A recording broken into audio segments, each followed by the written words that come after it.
The second derivative test.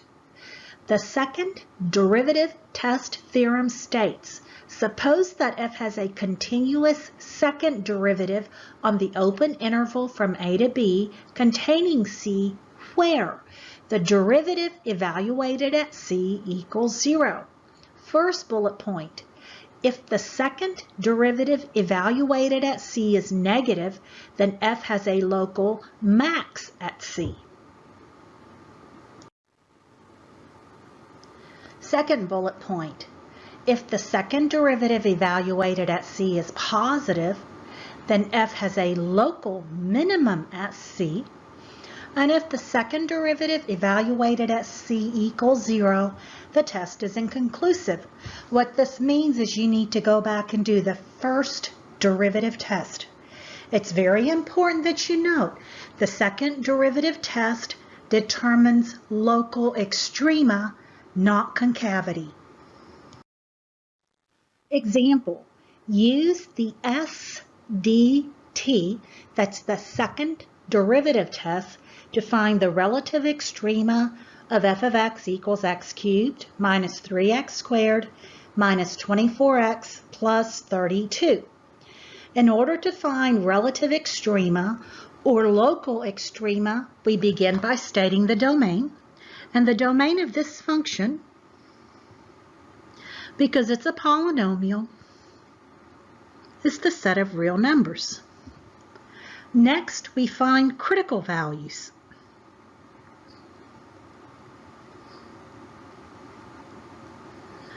If there are critical values, they occur where the first derivative equals 0 or where the first derivative does not exist. Let's find the first derivative. F prime of x is equal to, we bring the 3 down, so you have 3x, and then 3 minus 1 is 2. 3x squared minus the derivative of 3x squared. We bring the 2 down, and you'll get minus 6x. And the derivative of negative 24x is just negative 24.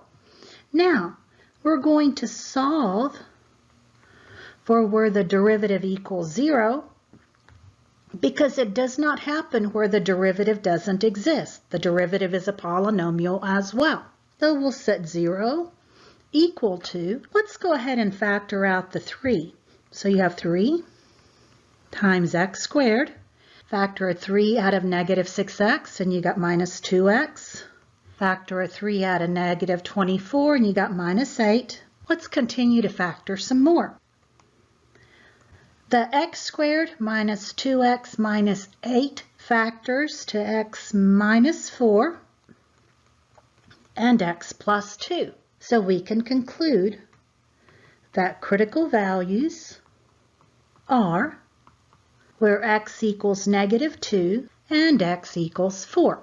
Notice if we're using the first derivative test, we do the same thing as well. However, we are going to use the second derivative test. Now that we have the critical values, let's apply the second derivative test. To apply the second derivative test, we need the second derivative. So let's compute that. F double prime of x, that means we're going to take the derivative of the first derivative. This would be 6x minus, and the derivative of negative 6x is 6. To use the second derivative test, we are going to compute the sign of the second derivative at the critical values, x equals negative 2 and at x equals 4. We want the second derivative evaluated. Let's do this at negative 2 first. You would have 6 times negative 2 minus 6. That's negative 12 minus 6. All we want is the sign. The sign is negative. And if the sign of the second derivative is negative, then we know that it's going to be concave down. And if it's concave down, The most extreme point would be a local max. Let's do this for x equals 4. We want the second derivative evaluated at 4. That would be 6 times 4 minus 6. That's 24 minus 6, and we know that that difference is positive. And if the second derivative is positive, then the graph would be concave up. And if it's concave up, the most extreme point is a local minimum. So let's answer the question. We say f, the function, not the first derivative, not the second derivative, but the function f has a local max, which is sometimes called relative max, at -2, the function evaluated at -2, and f has a local min at 4, and the function evaluated at 4. Example, determine a and b so that f of x equals ax cubed plus 6x squared plus bx plus 4 has a local minimum at x equals -1 and a relative maximum at x equals 2. Let's begin by identifying the domain. We see that the domain of f is going to be the set of real numbers. It's a polynomial function. Now we begin the process by finding the first derivative. F prime of x will be equal to, taking the derivative of x cubed would be 3x squared, but we have the constant that's represented by the variable a, so just bring the 3 down, the a stays put, and you got x squared. The derivative of 6x squared, bringing the 2 down and multiplying it to the 6, would give us 12x. And the derivative of bx, b is a constant, so it'll just be b. The derivative of 4 is 0. We're going to use the information that is the local minimum at x equals -1. That means if you take the derivative and evaluate it at -1, it's going to equal 0. And we have a relative maximum at x equals 2. So if you take the derivative and evaluate it at 2, that'll also be 0. Remember, maximums and minimums, the derivative at that point has a horizontal tangent line, so it's going to be equal to 0. We're going to use this information into the first derivative function. So let's begin with f prime of -1 equals 0. That would mean 0 is equal to 3a, and then where the x was, replace it with -1 squared plus 12 times -1 plus b. This will simplify to 3a -1 squared is just 1. 12 times -1 would be -12, and we still have plus b. So 0 is equal to 3a minus 12 plus b. Now let's evaluate this for f prime evaluated at 2. That's going to equal 0 as well. So you have 3a, and where the x was, put in 2 squared, plus 12 times where the x was, put in 2, plus b. 3a, 2 squared is 4, so 3 times 4 would be 12a, plus 12 times 2 is 24, plus b. Now we have a system of linear equations. We can say 0 is equal to 3a minus 12 plus b, and 0 is equal to 12a minus 24 plus b. We're going to solve this system of linear equations. Let's begin by isolating the b in the first equation. So we can have b is equal to 12 minus 3a, and then we can substitute the 12 minus 3a for the b value in the second equation. The second equation we had 0 equals 12a plus 24, and where the b was, we'll replace it with 12 minus 3a. Now we can solve for a. 0 is equal to 12a plus 24 plus 12 minus 3a. Combining like terms, you would get 0 is equal to 9a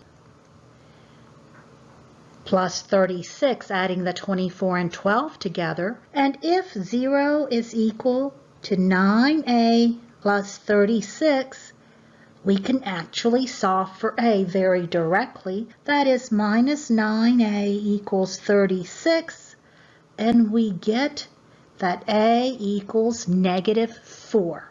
Now that we have a value for a, we can solve for b. b is equal to 12 minus 3, and a we just solved for, which is negative 4. That would be 12 minus negative is plus 12.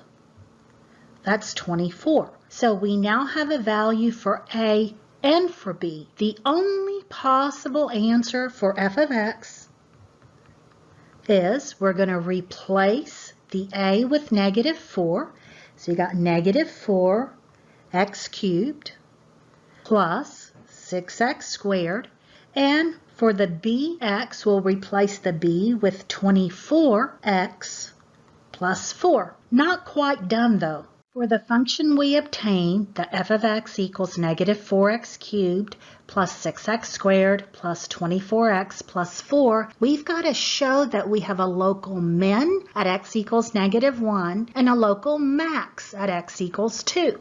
We have two options. Both of them require us finding the critical values first. So let's go ahead and acknowledge that the domain of this function is the set of reals, and then we'll find the first derivative.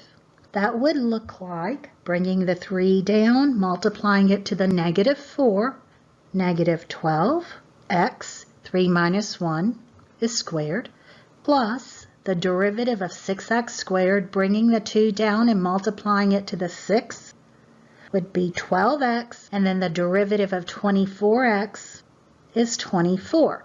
The derivative of 4 is 0, so we don't need to write that. Next, in finding the critical values, we set the first derivative equal to 0. We need to solve 0 is equal to negative 12x squared plus 12x plus 24. I'll do 0 is equal to, how about I factor out a negative 12? Then I'll have x squared. 12 divided by negative 12 would be a negative x, and 24 divided by negative 12 would be negative 2. We need to factor that quadratic, so we'd have negative 12, then x minus 2, x plus 1. The negative 12 is a constant. We can divide that out, and we get that we have critical values, x equals negative 1 and x equals 2. Now that we found the critical values, let's apply the second derivative test. In order to use the second derivative test, you need the second derivative. So we'll get that. F double prime of x is equal to the derivative of negative 12x squared, multiply the negative 12 by the 2. That would be negative 24x, and the derivative of 12x would be just plus 12. The derivative of 24 is a constant. Let's evaluate the critical values in the second derivative for the sign. One more time, we're going to evaluate the critical values in the second derivative for the sign. So, f double prime evaluated at negative 1 is negative 24 times negative 1 plus 12. That's a positive number plus a positive number. The sign of the second derivative at x equals negative 1 is positive. If the second derivative is positive, then it's concave up. And if it's concave up, then the most extreme point is a low point. That would be a local min. Let's evaluate the second derivative at 2. That's negative 24 times 2 plus 12. Negative 48 plus 12 is negative. If the second derivative is negative, then the graph of the function at that point would be concave down, and the most extreme point would be a local max, which satisfies the criteria. The problem said a local minimum at x equals negative 1 and a local maximum at x equals negative 2, and we got the function. Example, find the locations of any extrema of f of x equals x to the 5th minus 5x to the 4th. We begin by determining the domain of the function. This is a polynomial, so the domain of f is the set of reals. Now we want to find critical values. And to find critical values, we begin by finding the first derivative. F prime of x is equal to, we bring the 5 down, so you got 5x to the power of 4 minus, bring the 4 down and multiply it to the existing coefficient of 5, so that would be 20x cubed. We need to set the first derivative equal to 0, so you got 0 is equal to 5x to the 4th minus 20x cubed. 5 is a common factor, and so is x cubed, so we'll factor out 5x cubed, and the remaining terms in parentheses x minus 4. So we can say that the critical values are x equals 0 and x equals 4. Let's use the second derivative test. To use the second derivative test to find local extrema, we begin by finding the second derivative. So the derivative of 5x to the 4th, bring the 4 down, multiply it to the 5, you're going to have 20x, and then 4 minus 1 is 3. The derivative of 20x cubed, let's not forget the minus, 20 times 3 would be 60. X and 1 less power is 2. Let's evaluate. At 4, I get 20 times 4 cubed minus 60 times 4 squared. That turns out to be a positive number.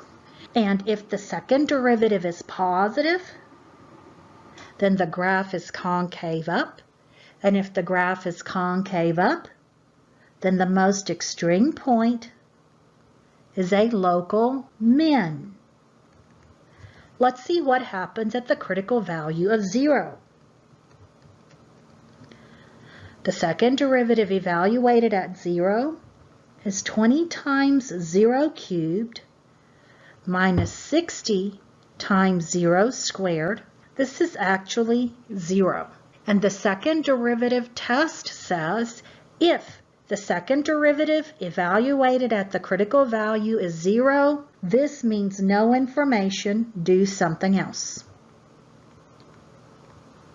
And so what we will do is use the first derivative test to determine the behavior, whether it's a max or min.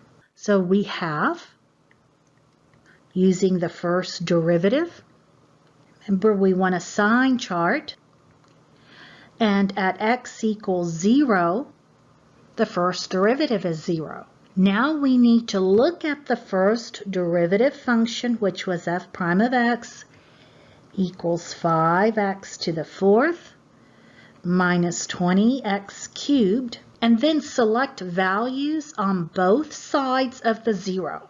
If I pick a negative number, say -1, and evaluate it in the first derivative, I'm going to have 5. -1 to the fourth is, you want to go ahead and work it out? Okay. That would be 5, -1 to the fourth, minus 20 times -1 cubed. That's 5 because a negative raised to an even power is going to be even, minus, and then we're going to have -1 times -1 times -1, which is negative. And so 5 minus -20 ends up being positive. And let's do this at 1. That would be 5 times +1 to the fourth minus 20 times +1. 5 minus 20, that's negative. So that by the first derivative test, we see that the function rises to 0 and then falls. If it's positive then negative, then that critical value is a local max.